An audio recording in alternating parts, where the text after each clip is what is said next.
Ayan guys, ang ating mangga. Yan.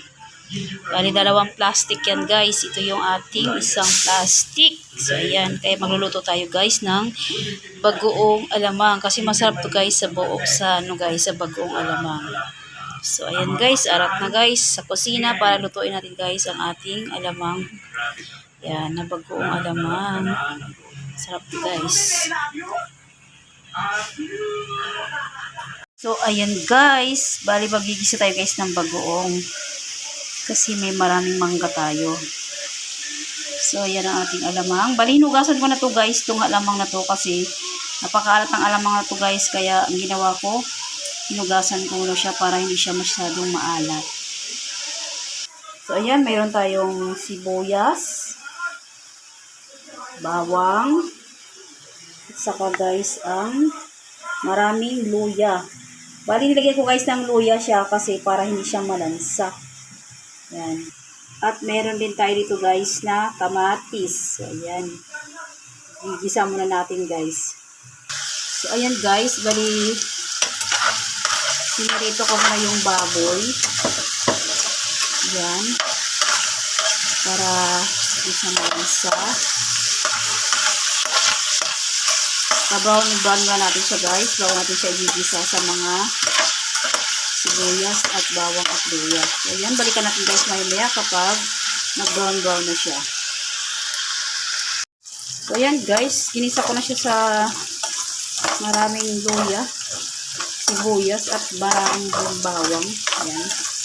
Marami kasi guys ng mga ganitong sibuyas at luya. Masarap siya sa bagong mabango. Saka isa pa, napatanggal na rin ito guys ng lansa ang ating bagoong alamang.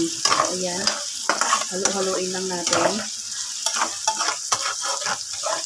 hanggang mag-aromatic ang ating sibuyas, bawang at luya. Ayan, mikos-mikos lang natin guys. Then ilalagay natin ang ating kamatis. Ayan guys, nagdagdag ako dito ng kamatis.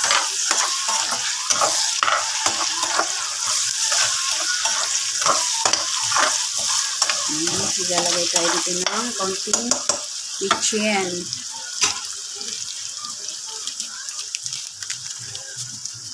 Ayan, goods na yan guys. Mekos-mekos lang natin. Ayan. Hanggang sa maluto ang ating kamatis.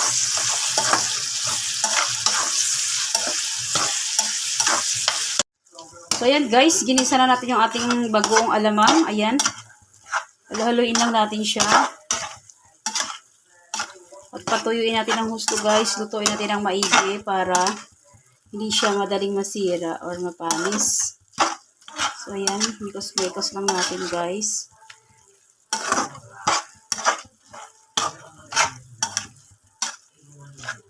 Bali, maglalagay ako dito guys ng asukal. So, yan guys, maglalagay tayo dito ng yan, asukal. Siguro guys, mga 2 kutsarang asukal lang ang ilalagay ko. So, ayan. Pangit naman kasi pag sobrang matamis. So, ayan, mekos-mekos lang natin siya. At maglalagay tayo dito guys mamaya ng vinegar. Ayan. So, bali ang purpose ng vinegar guys, para hindi siya sira kaagad. Kahit na ilang linggo guys na naka-stack sa garapon, hindi siya masisira. Yan ang purpose guys ng suka.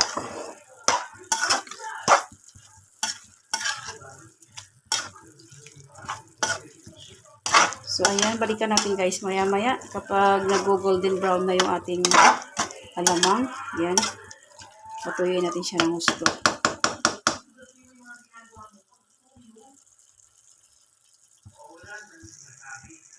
So, ayan guys. Maglalagay tayo dito ng suka. Yan. Para hindi siya guys madaling masira. At i-stack natin ng ilang linggo sa ref or sa garapon. So, ayan guys. Hintayin lang natin maluto ng maayos ang ating suka bago natin halu-haluin para hindi siya guys maghilaw. Maghihilaw ang ating suka. So, ayan guys, balikan natin maya-maya. Yes guys, halo-haloin natin. Medyo natuyo-tuyo na siya. Tuyo na yung sabaw niya, saka yung suka. So, ayan, imikas-mikas lang natin, guys. Medyo ipa golden brown pa natin, guys, yung ating alamang. Para mas masarap at lutong-luto talaga siya. Ayan, halo-haloin natin.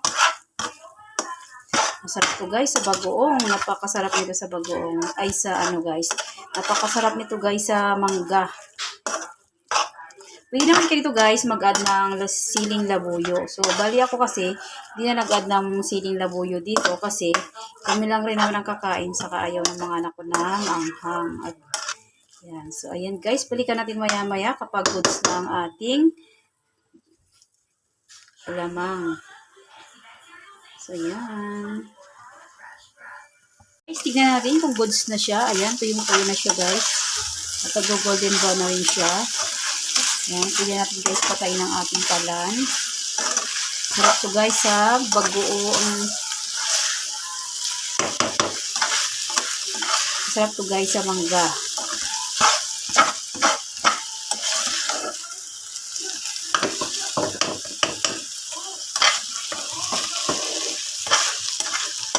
Ayan guys, patayin na natin yung ating apoy. Ating kalan. Ayan, okay na to. Goods na to. So, yun lang guys. Thanks for watching. Please like, comment, share, and subscribe. God bless us all.